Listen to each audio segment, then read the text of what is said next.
प्रिय साथियों, जय श्री राधे। नमस्कारम। श्री जी स्टेनो वृंदावन में आपका स्वागत है। आशुलिपि उच्च गति अभ्यास खंड 1 रामधारी गुप्ता प्रतिलेखन संख्या 17 डिक्टेशन 80 शब्द प्रति मिनट। प्रारंभ करें।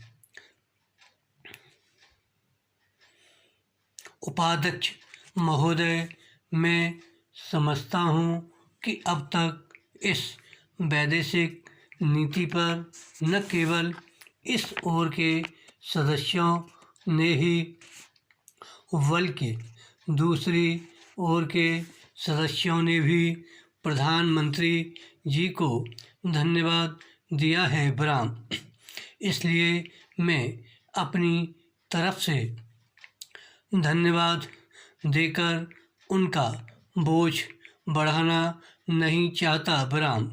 इसमें कोई संदेह नहीं कि इस सदन के सभी सदस्य, चाहे वे किसी भी पार्टी से संबंध रखते हों, इस बात से पूरे सहमत हैं कि हमारी विदेश नीति ने संसार में हमारा सिर ऊंचा उठा दिया है बराम।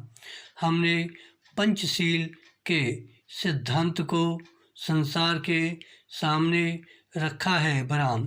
यदि हम उसके आधारभूत सिद्धांत पर दृष्टिपात करें तो हमको पता चलता है कि हमने संसार में एक जो सबसे बड़ा काम किया है वह यह है कि हमने तनाव को कम करने का प्रयत्न किया है बराम।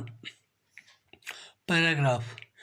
जिस समय हमने नई स्वतंत्रता प्राप्त की तो हमारे सामने बहुत से प्रश्न थे बराम। उनके साथ ही हमारे दो बड़े गुट थे जो कि एटम बम और दूसरे बम लिए हुए हमको चुनौती दे रहे थे कि अगर हमने उनमें से किसी एक गुट में सम्मिलित नहीं हुए तो हमको बड़ी कठिनाई होगी बराम।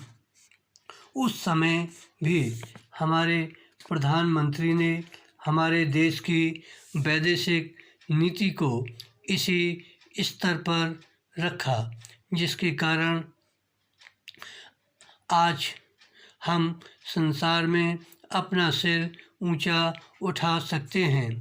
हमने जो संसार के सामने पंचशील के सिद्धांत को रखा उसका सबसे बड़ा फल यह हुआ कि एक सम्मेलन हुआ जिसकी ओर मैं आपका ध्यान दिलाना चाहता हूँ बराम।